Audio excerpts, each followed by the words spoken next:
Buenos días, buenas tardes o buenas noches, depende de la hora en la que observen este video. El día de hoy pues hablaré sobre la elaboración del diagrama de fuerzas cortantes. Para iniciar pues respecto a este tema hablaré primero un poco sobre lo que son las vigas. Las vigas pues son elementos estructurales las cuales una de sus dimensiones pues es mucho mayor a las otras dos. Por lo general pues soportan cargas transversales, esto es decir que son cargas perpendiculares a sus ejes. Como podemos ver en la imagen de la parte de abajo, tenemos una estructura. Como podemos ver pues las columnas van a estar soportando unas cargas en sentido pues paralelo a su eje, mientras que las vigas van a estar soportando por lo general esfuerzos pues en su a, a través pues, van a ser esfuerzos ortogonales a su eje, como lo decía anteriormente en la definición. Los tipos de vigas que pueden haber son vigas estáticamente determinadas o vigas estáticamente indeterminadas. Estas vigas pues en este caso me voy a centrar más en las vigas estáticamente determinadas, que son pues las siguientes, que son vigas simplemente apoyadas o vigas con un tramo emboladizo, como lo podemos ver en la imagen B. También tenemos vigas en voladizo se componen pues básicamente de un apoyo en empotramiento. Y, y pues respecto a estos apoyos, tenemos que tener en cuenta que por lo menos en este primer apoyo que tenemos aquí, vemos que es un triángulo. Ese triángulo pues por lo general representa que es un apoyo fijo. Este apoyo fijo pues lo que hace es que nos restringe el movimiento tanto vertical como horizontal. Entonces esto solo nos da posibilidad de un movimiento rotacional. ¿Esto qué hace? ¿Esto qué es lo que genera? Pues esto nos va a generar nos va a generar dos fuerzas tanto en el eje Y como en el eje X, que son pues serían sus reacciones. Al lado tenemos un apoyo móvil. Este apoyo móvil pues lo que hace es que nos permite movimiento tanto en el eje horizontal como rotacional, pero pues nos restringe el movimiento en Y, lo que genera una reacción pues en el eje Y. Para También tenemos pues otro tipo de apoyo, que sería el apoyo pues de empotramiento. Este apoyo lo que genera son tres tipos de restricciones, que son restricciones tanto en el eje X como en el eje Y, como también nos genera restricciones pues en el movimiento rotacional. Y esto lo que hace es generar que las fuerzas, o sea que se generen reacciones tanto en el eje X como en el eje Y como en el eje rotacional. Acá pues también tenemos en cuanto a las vigas estáticamente indeterminadas, pues tenemos vigas continuas, tenemos vigas empotradas pues en un extremo y simplemente apoyadas en el otro extremo. Y también tenemos vigas empotradas que serían en ambos extremos. En cuanto pues a la fuerza cortante, nos referimos a la suma algebraica pues de todas las fuerzas externas perpendiculares al eje de la viga o elemento estructural que actúan pues a un lado de la selección considerada, así como lo podemos ver en la imagen. Las fuerzas cortantes pues se consideran positivas cuando la parte izquierda de la sección que hemos escogido pues tiende a subir con respecto a la sección derecha.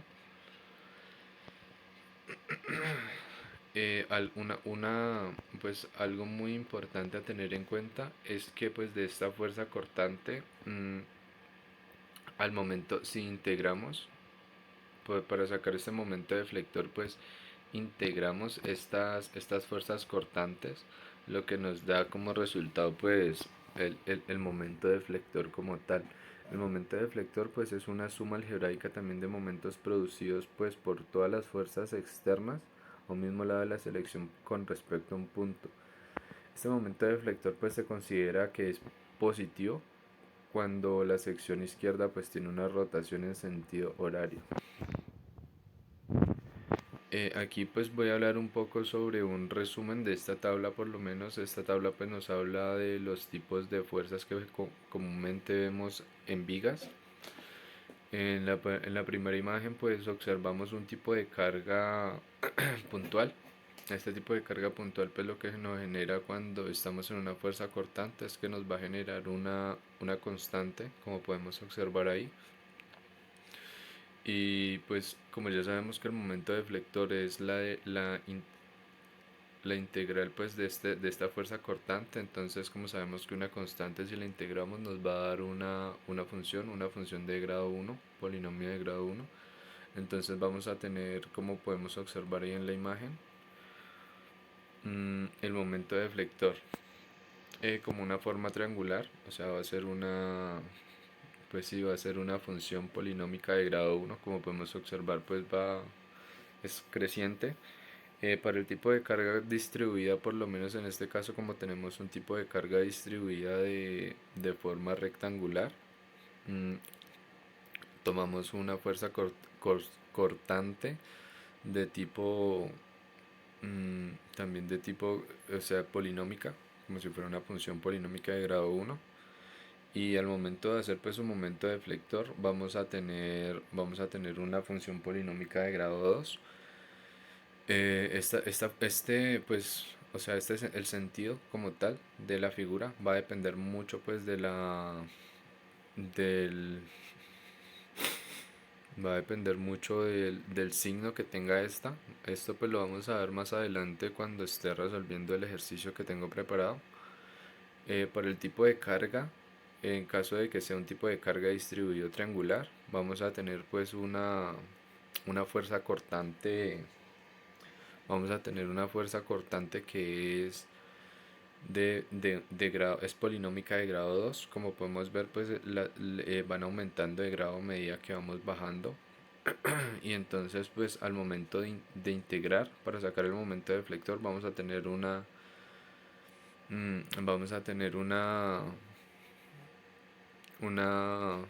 una función pues de grado 3, aunque pues hay algo que hay que recalcar mucho y que debemos tener muy en cuenta, es que aunque pues estos dos momentos deflectores que vemos aquí son muy parecidos, los resultados pues en cuanto a sus gráficas no son los mismos, ya que por lo menos el momento deflector que se produce de una fuerza distribuida rectangular va a ser de grado 2, mientras que el momento deflector de una fuerza distribuida pues que tiene rectangular va a ser un momento deflector pues con cuya función va a ser por lo general de grado 3. Entonces pues aunque parecen aquí gráficamente parecidas, no son lo mismo, entonces es algo que hay que tener muy en cuenta. Para la elaboración pues de diagramas en vigas como tal, se toman por lo general dos tipos de métodos, que son los métodos de secciones, lo cual pues nos indica que si tenemos un diagrama de fuerzas así por lo menos como este, entonces lo que nos dice es que debemos separar pues donde necesitamos las fuerzas, ¿no? Entonces por lo menos aquí iríamos en los primeros 2 metros desde el punto de apoyo fijo hasta, hasta donde tenemos pues la fuerza de 60 kilonewtons, y ya de ahí pues pasaríamos a cortar y a observar cómo se comporta la fuerza en ese momento. Pues este método es bastante preciso, solo que pues es bastante tedioso, entonces en este caso no voy a centrarme mucho en esto y me voy a centrar más en el método de áreas. Para el método de áreas como tal, pues he preparado un ejemplo para explicarlo como de una mejor manera, ya que pues como decía anteriormente, con esta tabla es muy fácil sacarla y saber pues más o menos como por dónde tomar los valores de los métodos de áreas. Entonces pues el ejemplo nos da una viga, como ya habíamos dicho anteriormente, pues es una viga simplemente apoyada como podemos observarlo aquí.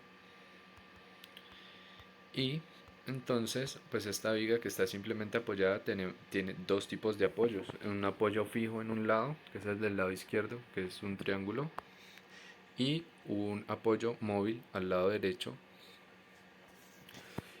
Como podemos observar, pues también tenemos una fuerza puntual que sería de 60 kilonewtons que está ubicado a 2 metros del punto fijo izquierdo y tenemos una fuerza distribuida rectangular que que ocupa 2 metros desde el punto fijo móvil hasta 2 metros, sí, desde el punto fijo móvil ocupa 2 metros en la viga. Listo, entonces pues para lo que nos pide el ejercicio como tal es hallar el valor de la cortante máxima y el valor del momento deflector máximo. ¿Cómo hacemos para arrancar pues por este ejercicio? Lo primero que debemos hacer es preguntarnos qué tipo de reacciones se van a generar en los apoyos que nos están dando. Y otra cosa que es muy importante a tener en cuenta es cuántas ecuaciones se están generando para saber si podemos resolver esto por las herramientas que ya tenemos o si por el contrario pues nos queda imposible y tocaría sacar métodos de secciones y hacer otro tipo de métodos que se vuelven un poco más tediosos. Entonces pues en este caso vemos que como tenemos un apoyo fijo, aquí se producirían dos tipos de reacciones, o sea que tendríamos dos incógnitas y tenemos también un apoyo móvil donde se generaría un solo apoyo, que entonces en este caso tendríamos tres tipos de incógnitas y tres ecuaciones estáticas. Entonces el ejercicio lo podemos resolver pues por los temas que ya sabemos. Entonces arrancaríamos pues haciendo una sumatoria de momentos en el punto A.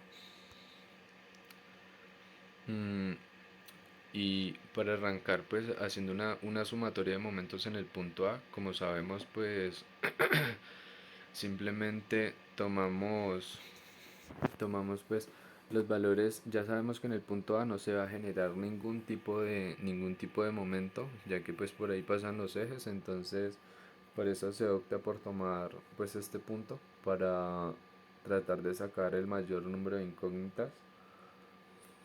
Mm, para tratar de que pues sí, de dejar por fuera el mayor número de incógnitas que tengamos. Entonces en este caso vamos a hallar BY, que está a 5 metros, y vamos a tomar pues como que al momento de giro, si gira en contra de las manecillas del reloj, entonces va a ser positivo. ¿Esto con qué objeto lo hago? Lo hago para que el BY que tengo ahí me quede positivo al momento de despejar todos los valores. En caso de que pues se tome mal este giro, eso significa pues que estoy tomando mal la dirección, entonces simplemente giraría la dirección y ya me quedaría en positivo. En caso de que diera eh, en caso de que diera un signo contrario al que se toma en un inicio. Listo, pues ya teniendo en cuenta esto, entonces vemos que la fuerza de 60 kilonewtons que tenemos aquí en un principio, que está a 2 metros del apoyo fijo, gira a favor de las manecillas del reloj, entonces quedaría negativo y nos quedaría de la siguiente manera: menos 60 kilonewtons por 2 metros menos 50 kilonewtons, que estos 50 kilonewtons son la resultante, pues como vimos anteriormente, tenemos una fuerza distribuida que son 25 kilonewtons sobre metro en una distancia de 2 metros, entonces esto nos daría 25 por 2, que sería 50, y esta fuerza se ubicaría en el centro de donde está distribuida esta fuerza. Entonces pues ya sabiendo esto, entonces tenemos que sería menos 50, como ya dije anteriormente, porque va a favor de las manecillas del reloj, por 4 porque tenemos 2 más uno, que sería hasta el centro de donde está. Y eso, más, es más porque simplemente la reacción o sea, dijimos que si tomaba sentido contrario a las manecillas del reloj, entonces iba a ser positivo. En este caso pues da positivo de BY por B5, por 5 metros que diga, perdón, que es la distancia a la que está ubicado el punto donde estamos sacando el momento, y esto pues luego de despejar nos daría 320 kilonewtons sobre 5, dejando por fuera pues las unidades de longitud, ya que estas se cancelan y nos quedaría 64 kilonewtons como como la respuesta a ese BY. Ya pues como tenemos el BY, que sería este 64 kilonewtons, simplemente pasamos a realizar una sumatoria de fuerzas para poder hallar el FY. Aquí algo a tener también en cuenta es que como no tenemos ninguna otra fuerza en el eje X, entonces simplemente pasamos a tomar el eje AX como cero, ya que pues la sumatoria de fuerzas en este eje sería cero, entonces ese sería nuestro valor. Y para la sumatoria de fuerzas pues en Y también la tomaríamos igual a cero y tomaríamos que los valores son positivos en caso de que pues las fuerzas suban. Esto también pues por lo que ya dije anteriormente, por lo que tengo pues una fuerza, la fuerza que quiero hallar va hacia arriba, o así es como la he definido, entonces pues eso espero. Mm, y ya pues una vez dicho esto, tenemos entonces que AY sería positivo, menos 60 kilonewtons ya que va hacia abajo, menos 50 kilonewtons porque también va hacia abajo y más 64 kilonewtons porque va hacia arriba. Y esto pues igual a cero y listo. Ya una vez pues despejando nos queda que AY sería igual a 46 kilonewtons como está expresado ahí, como se ve en la diapositiva. Y ahora sí pues para el diagrama de cortante tenemos que pues este diagrama se representa así como ya había explicado anteriormente. Lo sacamos dependiendo del tipo de carga, que se saca de una manera pues mucho más rápida, se saca súper rápido así. Entonces pues tendríamos que, como este primer punto sería una carga puntual, donde tenemos esos 46 kilonewtons, que es la resultante de AY, entonces tendríamos que es una carga puntual. Entonces, como ya dijimos antes, una carga puntual nos generaría una cortante pues constante. Y esa va constante hasta el siguiente punto donde corte, donde se tenga el siguiente corte, que en este caso sería a 2 metros. Entonces 46 sería su altura y 2 metros sería su ancho. Esto tenemos que tenerlo muy en cuenta para ahora el momento de sacar el momento deflector y ya verán por qué. Listo, entonces pues aquí ya una vez sacada la constante como tal, mm, ya pues vemos que la siguiente fuerza son 60 kilonewtons, pero estas ya van es hacia abajo. Entonces, ¿qué es lo que pasa? Tendríamos entonces como la anterior fuerza era de 46 kilonewtons, pero hacia arriba, lo que hace esta fuerza sería restarla. Entonces, como tenemos 60 kilonewtons, pero hacia abajo, entonces tendríamos más 46 menos 60 nos daría menos 14.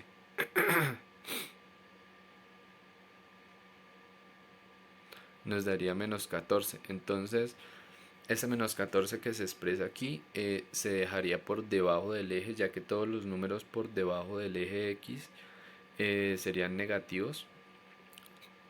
Y tomamos pues el área pues bajo esa curva.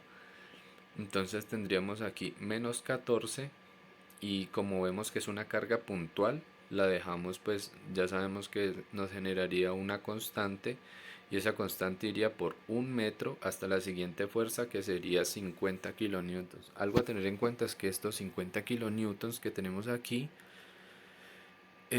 son resultado de una fuerza compuesta. Entonces, ¿qué es lo que pasa? Recuerden que estas fuerzas compuestas, como ya había dicho anteriormente, lo que nos van a generar es como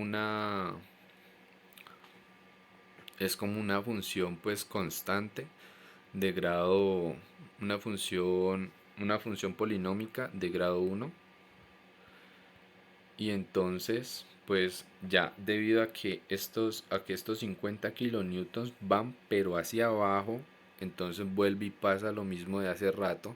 Pero algo a tener en cuenta es que como ya teníamos menos 14 kilonewtons de antes, esto se lo sumamos a los menos 50 y esto nos va a dar menos 64. Entonces estos menos 64 ya los expresamos aquí en la diapositiva, como pueden verlo ahí, da menos 64.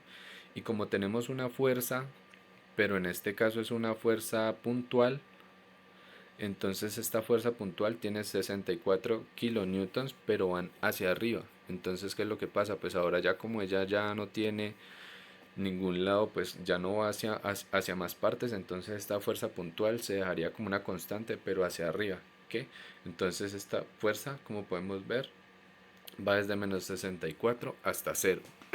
Ya cerrándonos pues como tal el diagrama de la fuerza cortante, y como podemos observar aquí pues el valor máximo en este gráfico que nos lo representaría pues la máxima longitud desde el eje X hasta uno pues de los puntos de la gráfica. Como podemos ver en este caso pues en la parte positiva tenemos a 46 y en la parte negativa tendríamos a 64, pero en este caso, como estamos hablando es de longitud, entonces no se tendría en cuenta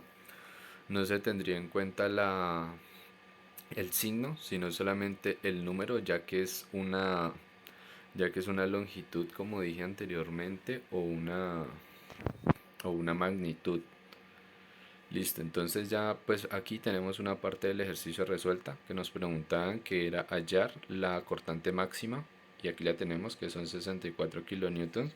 Ahora, para hallar el momento deflector máximo, entonces necesitamos es hallar pues hallar la hallar la integral de estos valores que ya tenemos. Pero pues como ya tenemos aquí los valores que nos dieron de la fuerza cortante, y ya sabemos que pues en caso de que tengamos una constante simplemente vamos a tener una fuerza, un momento flexor simplemente de un grado mayor al anterior. Entonces si tenemos una constante vamos a tener una polinómica de grado 1. Si tenemos una polinómica de grado 1 vamos a tener una polinómica de grado 2. Y si tenemos una polinómica de grado 2 vamos a tener una polinómica de grado 3 y así. Entonces, pues aquí teniendo en cuenta eso dicho anteriormente, ya tenemos las áreas para sacar pues la primera área. Tomamos 46, que sería nuestra altura. Entonces, ¿cómo se hace para hallar este valor a donde vamos a llegar acá en el momento deflector? Simplemente tomamos pues el área.